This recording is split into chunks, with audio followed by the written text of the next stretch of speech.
நாம் ஏன் அரிசி, கேழ்வரகு, கோதுமை, அரிசி, சோறு இதெல்லாம் சாப்பிட்றோம் அப்படின்னா, சண்டை போடுவதற்காக தான். சண்டை போடுவதற்கு இந்த உணவுகளை சாப்பிட்டால் தான் சண்டை போட முடியும். அதனால் நாம் ஏன் இந்த சோறு சாப்பிட்றோம், ஏன் காய்கறிகளையும் பச்சை காய்கறிகளை சாப்பிடக்கூடாது, ஏன் சமைச்சு சாப்பிட்றோம், உப்பு போட்டு சமைச்சு சாப்பிட்றோம், இதெல்லாம் ஊக்க மருந்து. சண்டை போடுவதற்கான ஊக்கத்தை தருகிற ஒரு மருந்து. அதனால் அதைத்தான் நாம் சமைக்கிறோம். மருந்தை தான் சமைக்கிறோமே தவிர உணவை சமைக்கலை. ஏன்னா அது ஏற்கனவே உணவாக தான் இருக்குது.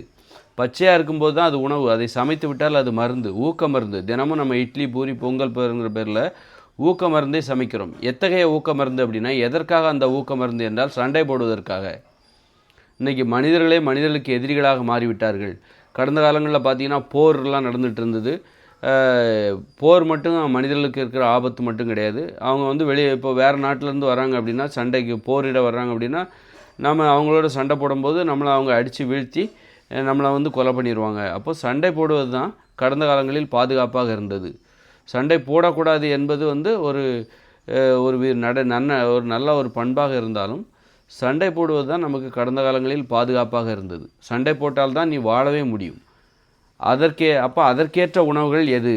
சண்டை போடுவதற்கு என்னெல்லாம் செய்ய வேண்டும்? பயிற்சி செய்ய வேண்டும், நல்ல உடலை வளர்க்க வேண்டும், நல்ல கோபங்கள்லாம் அதிகமாக வரணும், பழி உணர்ச்சி அதிகமாக இருக்கணும், மன்னிக்கிற குணமே இருக்கக்கூடாது.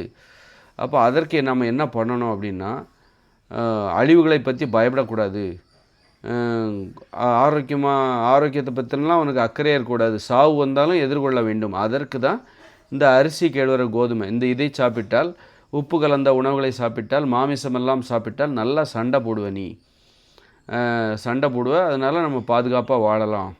இல்லைன்னா நம்ம இந்த மாதிரி சமைச்சு சாப்பிடல அப்படின்னா, சோளம், திணை, சாமை, கம்பு, கேழ்வரகு உப்பு போட்டு சமைச்சு சாப்பிட்றது, குழம்பு வச்சு சாப்பிட்றது, இப்படி மருத்துவ மசாலாங்கிற பேரில் மருந்துகளை அரைச்சி குழம்பு வச்சு சாப்பிட்றது, மாமிசம் சாப்பிட்றது, இதெல்லாம் சாப்பிட்டா நல்லா சண்டை போடலாம்.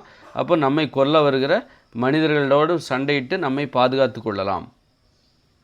அதற்காக தான் இந்த உணவுகளை சாப்பிட்றோம். சண்டை போடுறதுக்காக தான் நாம் இந்த உணவுகளை சாப்பிட்டால் நல்லா சண்டை போடலாம். ஆனால் இந்த உணவுகளை சாப்பிட்டா கண்டிப்பாக மனிதர்களால் நேசிக்க முடியாது. நேசிக்கிறது இப்போ ஒன்றும் பிரச்சனையே கிடையாது. ஏன்னா நம்ம உயிரோடு வாழ்ந்தால் தானே நம்ம நேசிக்கவே முடியும். சண்டை போடுறது அப்போ நம்ம நேசிக்கிறது பற்றின கவலையில் நேசிக்க முடியலையேங்கிற கவலை மனிதர்களுக்கு இப்போ கிடையாது. சண்டை போடணுங்கிற கவலை தான். யார் சண்டை போடுகிறாரோ அவர் தான் மாவீரர்கள். நீ அறிவாளியாக இருக்கிற அதெல்லாம் இங்கே பிரச்சனையே கிடையாது. நீ அன்போடு இருக்கிற அதெல்லாம் இங்கே பிரச்சனையே கிடையாது. அதெல்லாம் இங்கே தேவையே இல்லை. நீ சண்டை போடுவியா? எதிரிகள் வரும்போது நீ அவர்களிடம் சண்டை போட்டு உயிரோடு வாழ்வதற்கு உனக்கு திறமை இருக்கிறதா? உயிரோடு வாழ்ந்தால் தானே நீ பிறரை நேசிக்கவே முடியும். இப்போ நமக்கு இருக்கிற முதல் பிரச்சனை முக்கியமான பிரச்சனை என்பது, பிரதான பிரச்சனை என்பது நேசிப்பது அல்ல, அன்பு செலுத்துவது அல்ல, சண்டை போடுவது தான். அப்போ சண்டை போடுவதற்கு என்னெல்லாம் தேவை, என்னெல்லாம் பண்ணணும்? உணவு தான். சண்டை போடுவதற்கான வலிமை, சண்டை போடுவதற்கு அளவுக்கு அதிகமான வலிமை தேவை. நேசிப்பதற்கு உனக்கு அந்த அளவான வலிமை போதும். அப்போ அளவுக்கு அதிகமான வலிமை தருகிற உணவுகளை சாப்பிடுகிறார்கள். எதற்காக? இந்த அரிசி, கேழ்வரகு, கோதுமை, மாமிசம், மீன், முட்டை, தயிர், மோர், பால், வெண்ணெய், நெய் இத்தகைய உணவுகளை மனிதர்கள் ஏன் சாப்பிடுகிறார்கள்? அப்பொழுது தான் சண்டை போடுவதற்கான அந்த வீரம், தைரியம் எல்லாம் வரும். உயிரை பணயமாக வைக்கிற அந்த தைரியம் இந்த உணவுகளை சாப்பிட்டால் வரும். ஏன்னா இந்த உணவுகளை சாப்பிட்டுட்டு நீ சண்டை போடலைன்னா கூட உனக்கு அழிவு வந்துடும், நோய் வந்துடும், அந்த மரண பயம் வந்துவிடும். ஒரு விஷத்தை சாப்பிட்டுட்டோம் அப்படிங்கும்போது என்னாகும்? நம்ம சாக போகிறோம் அப்படிங்கும்போது நமக்கு யார் மேலேயும் அன்பு பாசமே இருக்காது. நாம் சாக போகிறோம் அப்படின்னா எல்லாருமே சாகணும் அப்படின்னு தான் நினைப்போம். இந்த உலகமே செத்தால் நல்லாயிருக்கும், ஏன்னா நாமளே சாக போகிறோம், இந்த உலகமே சாகணும் அப்படிங்கிற எண்ணம் தான் வரும். அதுபோல் இந்த அரிசி, கேழ்வரகு, கோதுமை உப்பு போட்டு சமைச்ச இந்த உணவுகள், அதுபோல் மாமிசம், மீன், முட்டை, அப்புறம் மசாலாக்கள் சேர்த்த இந்த உணவுகள் இதெல்லாம் சாப்பிட்ட உடனே நமக்கு என்ன ஆகும்னா மரண பயம் வரும். ஏன்னா இது ஒரு இப்படியே நம்ம சாப்பிட்டுக்கிட்டே போகும்போது இது நம்மளை அடிமைப்படுத்தவும் செய்து இப்படியே சாப்பிட்டுக்கிட்டே போகும்போது கண்டிப்பாக ஒரு காலகட்டத்தில் நமக்கு நோய் வரப்போகிறது, சீக்கிரமாக சாக போகிறோம், பிற்காலத்தில் கண்டிப்பாக நோய் வரும். நம்ம 120 வருஷம் வாழ வேண்டிய இந்த நாம் ஒரு 70 வயசில் செத்து போயிடுவோம். அப்போ அந்த மரண பயம் சின்ன வயசுலேயே நீங்கள் ஒரு இட்லி சாப்பிடும்போது, பூரி சாப்பிடும்போதோ சின்ன குழந்தைகளுக்கே வர ஆரம்பிச்சிடும். அப்போ அழிவுகளுக்குள்ளே நீங்கள் நுழைஞ்சிட்டீங்க. அந்த உணவை சாப்பிட்ணுன்னு ரொம்ப ஆசையாகவும் இருக்கீங்க. அப்படின்னா என்ன அர்த்தம்? அழிவு வந்தாலும் பரவாயில்லை, நான் இந்த உணவை சாப்பிடுவேன், இது எனக்கு ரொம்ப பிடிச்சிருக்கு. அப்போ அழிவுகளை விரும்ப ஆரம்பித்து விடுவீர்கள். பிரியாணி சாப்பிட்ணுன்னு ஆசைப்படுறீங்க, ஆனால் அது உங்களுக்கு பிற்காலத்தில் நோயை தந்து சீக்கிரமாக சாகடிக்கும். சாவை பற்றி கவலை இல்லை, மரணத்தை பற்றி எனக்கு கவலை இல்லை. அந்த பிரியாணி எனக்கு வேண்டும். அப்படி ஒரு மரணத்தை எதிர்கொள்வதற்கு தயார் செய்துவிடும். அழிவுகளை பற்றிய பயமே உனக்கு வராது. அளவுக்கு அதிகமான வலிமை இதான் சண்டை போடுறதுக்கு தேவையான மனநிலை. சண்டை போடுவதற்கு நமக்கு என்ன மனநிலை தேவைன்னா, அழிவை பற்றி எனக்கு பயமே இல்லைப்பா, நான் சண்டை போடுறதுக்கு தயாராக இருக்கேன். அத்தகைய மனநிலையை இந்த உணவு தருகிறது. இந்த உணவை சாப்பிட்டால் கண்டிப்பாக உங்களால் நேசிக்கவே முடியாது. ஏன்னா இந்த உணவை சாப்பிட்டால் உங்களுக்கு நோய் வராமல் இருக்க போவதில்லை. இந்த உணவை சாப்பிட்டால், இந்த அரிசி, கேழ்வரகு, கோதுமை இந்த உணவை சாப்பிட்டால் உங்களுக்கு ஆரோக்கியம் கிடைக்கப் போவதே கிடையாது. கண்டிப்பாக நோய் வரும், சீக்கிரமாக செத்து போயிடுவீங்க. அப்போ கண்டிப்பாக இந்த உணவை சாப்பிட்டால் சிறு வயதிலே உங்களுக்கு மரண பயம் வரும். ஆனால் இந்த உணவை சாப்பிடுவதில் ரொம்ப ஆர்வமாக இருக்கும்போது மரணம் வந்தாலும் பரவாயில்லை, அழிவுகளை பற்றி எனக்கு கவலை இல்லை அப்படிங்கிற அந்த இது வரும்போது, அப்போ நாம் அழிஞ்சால் மட்டும் போதாது, இந்த உலகத்து நாமளும் அழிய போகிறோம் அப்படின்னா அந்த உலகத்தில் இருக்க எல்லாரும் அழியணும். அப்படிங்கிறக்க நம்ம என்ன பண்ணுவோம், நம்மக்கிட்ட இருக்கிற சாப்பாடை, இட்லியை, பூரியை உங்கள் பிள்ளைகளுக்கு கொடுப்பீங்க, குடும்பத்தில் உறவினர்கள் கொடுப்பீங்க, நண்பர்கள் கொடுப்பீங்க. நான் மட்டும் இதை சாப்பிட்டு சாப்பிடணுமா என்ன? நீங்களும் சாப்பிடுங்க, நீங்களும் சாவுங்க, வாங்க எல்லாரும் சேர்ந்து அழிவை நோக்கி போகலாம். அப்படிங்க அழிவை எதிர்கொள்வதற்கு தேவையான மனநிலையை இந்த உணவு கொடுக்கிறது. இந்த மனநிலை தான் சண்டையிடுவதற்கும் காரணமாக இருக்கிறது. சண்டையிடுவதற்கு இந்த உலகத்தை இன்றைக்கி அழிச்சிக்கிட்டு இருக்கோம் பாருங்கள். மனிதர்கள் அழித்து கொண்டிருக்கிறார்கள் இந்த உலகை. ஆடம்பரமாக சீக்கிரம் சாகப் போகிறோம், அதற்குள் ஆடம்பரமாக வாழ்ந்து விட வேண்டும் என்று இந்த உலகை அழித்து கொண்டிருக்கிறார்கள். இயற்கையை சுரண்டி கொண்டிருக்கிறார்கள். பூமியை அழிக்கிற முயற்சியில் என்னெல்லாம் அணு உலைகளை அமைத்து கொண்டிருக்கிறார்கள். இதற்கு வெவ்வேறு காரணம் கூறினாலும் அதற்கு அடிப்படையான காரணம், அழிவுகளை நோக்கி மனிதர்கள் சென்று கொண்டிருக்கிறார்கள். நான் மட்டும் அழிந்தால் போதாது, இந்த பூமியை அழிந்து விட வேண்டும், நான் வாழாத இந்த வாழ்க்கையை வேறு யாரும் வாழ்ந்து விடக்கூடாது அப்படிங்கிற எண்ணம் இங்கே இருக்கிற ஒவ்வொரு மனிதர்களுக்கும் இருக்கிறது. அந்த பாருங்கள், மனிதர்களுடைய வலிமை, அந்த எண்ணம் பாருங்கள், இந்த பூமியவே அழிப்பதற்கு இன்றைக்கி ரொம்ப எளிது. இந்த பூமியை மனிதர்களால் அழிப்பது மிக மிக எளிது. அப்படிப்பட்ட அதனால் இந்த உணவை சாப்பிட்டால், இந்த உணவை நாம் சாப்பிடுவதற்கு காரணமே சண்டையிடுவது தான்.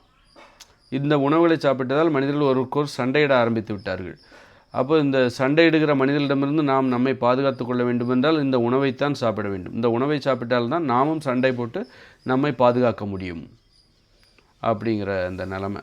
அப்போது இந்த உண்மையை நம்ம என்றைக்கு உணர்கிறோம், அழிவுகள் எல்லாத்தையும், அதாவது பெரிய அழிவுகளை பார்க்கும்போது தான் அப்போ சண்டையிடக்கூடாது.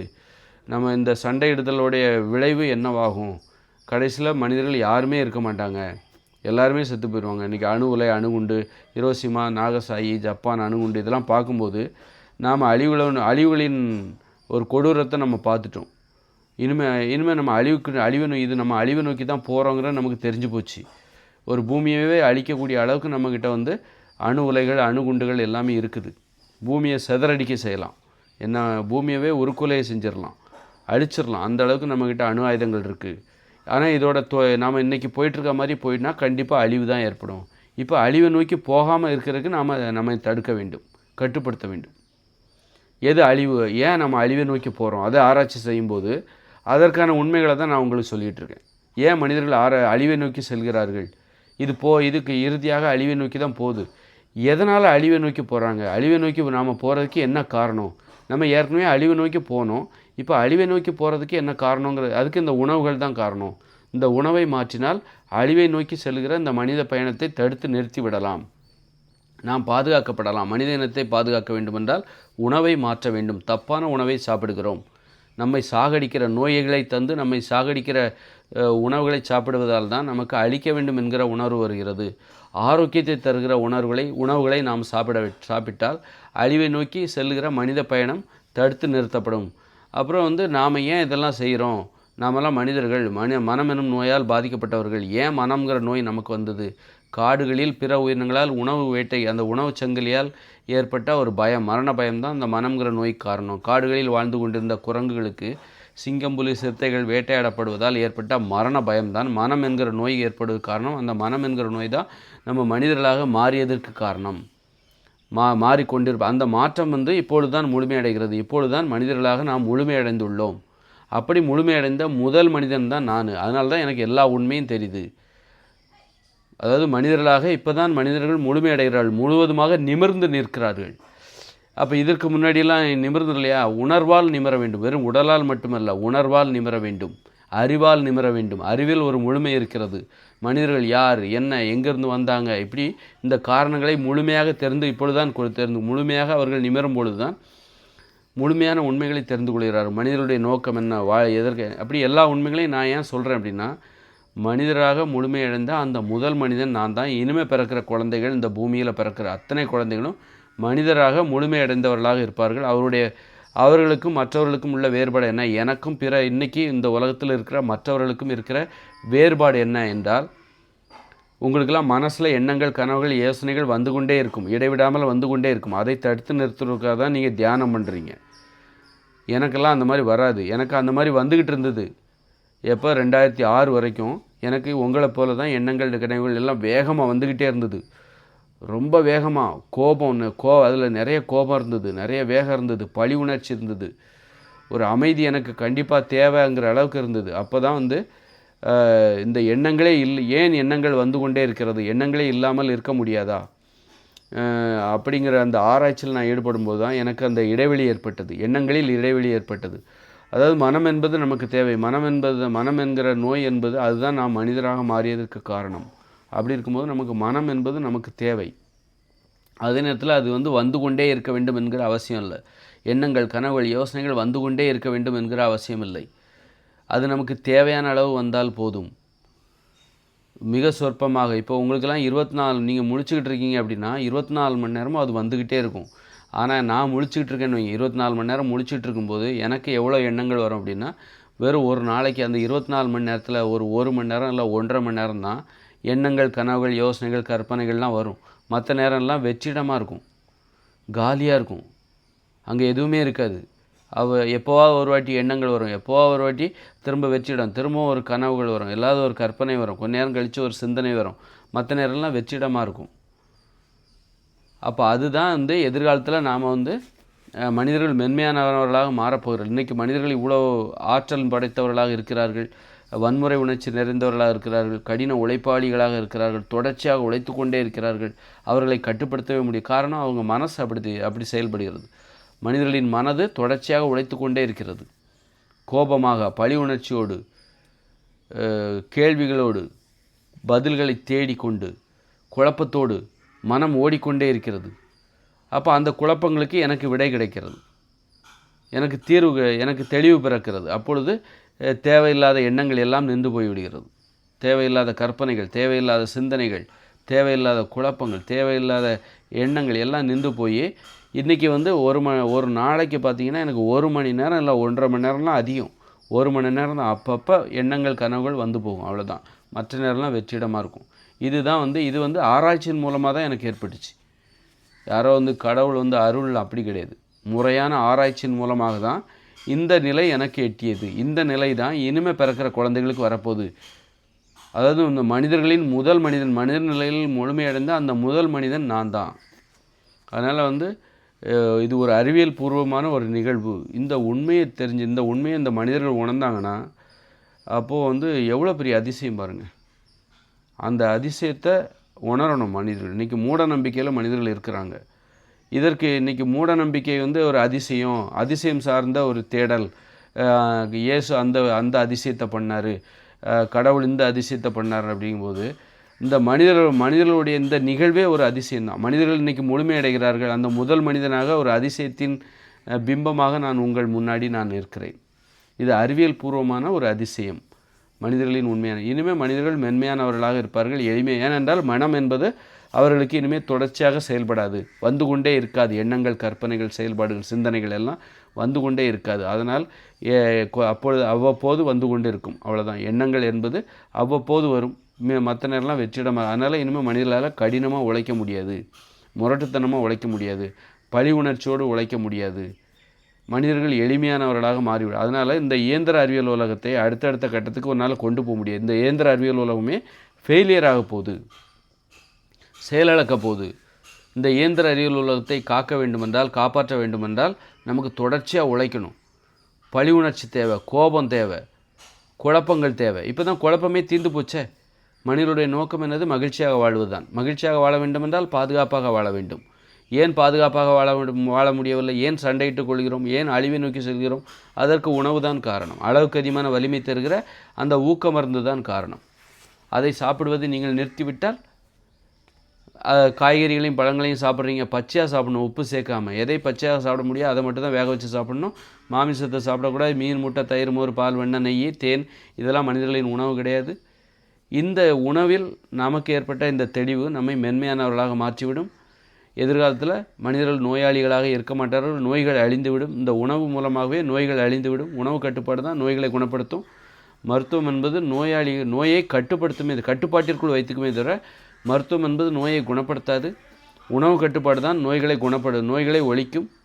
இது போன்ற தெளிவுகள் இனிமேல் மனிதர்கள் மென்மையாக மகிழ்ச்சியாக வாழ்வார்கள். வாழ்வின் நோக்கம் மகிழ்ச்சியாக வாழ்வது தான். அழிவை நோக்கி செல்வது அறிவு ஆகாது. அழிவை நோக்கி உன்னை அழைத்து செல்கிற அறிவு உண்மையான அறிவு அல்ல, அது ஒரு பொய்யான அறிவு, தவறான அறிவு. அதுதான் அறிவு என்று நீ நினைத்து கொள்கிறாய் அல்லவா, அது ஒரு மூட நம்பிக்கை. அழிவை நோக்கி உன்னை அழைத்து செல்கிற அறிவு என்பது அது புத்தகங்களில் கிடைக்கிறது. அறிவை பெறுவதற்காக நீ புத்தகங்களில் படிக்க தேவையில்லை. உனக்கு தேவையான அறிவு உனது மூளையில் இருக்கிறது. உனது உடலில் அற்புதமான செயல்பாடுகளெல்லாம் நடக்கிறது. இதையெல்லாம் நிர்வகிக்கிற உனது மூளைக்கு நீ பேசுவதற்கு தேவையான அறிவை உனக்கு கொடுக்காதா? உன்னிடம் அறிவு இல்லை என்று புத்தகத்தில் படித்து கொண்டிருக்கிறாய். அப்போ இதுவே ஒரு மூட நம்பிக்கை. நீ பள்ளிக்கூடத்துக்கு போகிறதே ஒரு மூட நம்பிக்கை, புத்தகத்தை படிக்கிறதே ஒரு மூட நம்பிக்கை. அப்போ எதற்காக அப்போ நம்ம புத்தகத்தில் படிக்கிறோன்னு, எப்படி சண்டையிடுவது என்பதற்கான அறிவைத்தான் இந்த புத்தகங்கள் உனக்கு வழங்குகிறது. புத்தகங்களிலிருந்து பெறுகிற அறிவு என்பது சண்டையிடுவதற்கு தேவையான அறிவு. நேசிப்பதற்கான அறிவு, இயற்கையான அறிவு அது உனது மூளையிலே இருக்கிறது. பிற உயிரினங்களுக்கு, எல்லா உயிரினங்களுக்கும் நேசிப்பதற்கான அறிவு இருக்கிறது. எப்படி தனது இனத்தை எப்படி நேசிப்பது என்கிற அறிவு இருக்குல்ல. ஒரு எறும்புகளுக்கு தனது இனத்தை எப்படி நேசிப்பது, சிங்கத்திற்கு தனது இனத்தை எப்படி நேசிப்பது என்கிற அறிவு அது அவைகளுக்கு இருக்கிறது. ஆனால் மனிதர்களுக்கு தனது இனத்தை அழிக்கின்ற அறிவு எங்கிருந்து வருகிறது? அந்த தவறான உணவுகள், உப்பு போட்டு சமைக்கிற அந்த உணவு சாப்பிட்டாலே நோய்கள் நீ அழிந்து போவாய். உன்னையே அழிக்கக்கூடிய உணவு தான் அது. அப்படி இருக்கும்போது நீ பிறரை மட்டும் அழிக்காமல் எப்படி இருப்பாய்? அப்போ உன்னையும் அழித்து பிறரையும் அழிப்பதற்கு காரணமாக இருக்கிற அத்தகைய உணவுகளை நீ சாப்பிடுகிறாய். அதுதான் அரிசி, கேழ்வரகு, கோதுமை, மாமிசம், மீன், முட்டை, தயிர், மோர், பால், வெண்ணெய், நெய், தேன். இத்தகைய உணவுகளை சாப்பிட்டால் நீயும் அழிந்து போவாய், பிறரையும் அழிப்பாய். அழிவை நோக்கி மனிதர்கள் செல்வதற்கு இந்த உணவுகள் தான் காரணம். உணவை மாற்றினால் மனிதர்களின் வாழ்க்கை மாறும், மனித இனம் பாதுகாக்கப்படும் என்பதுதான் உண்மை.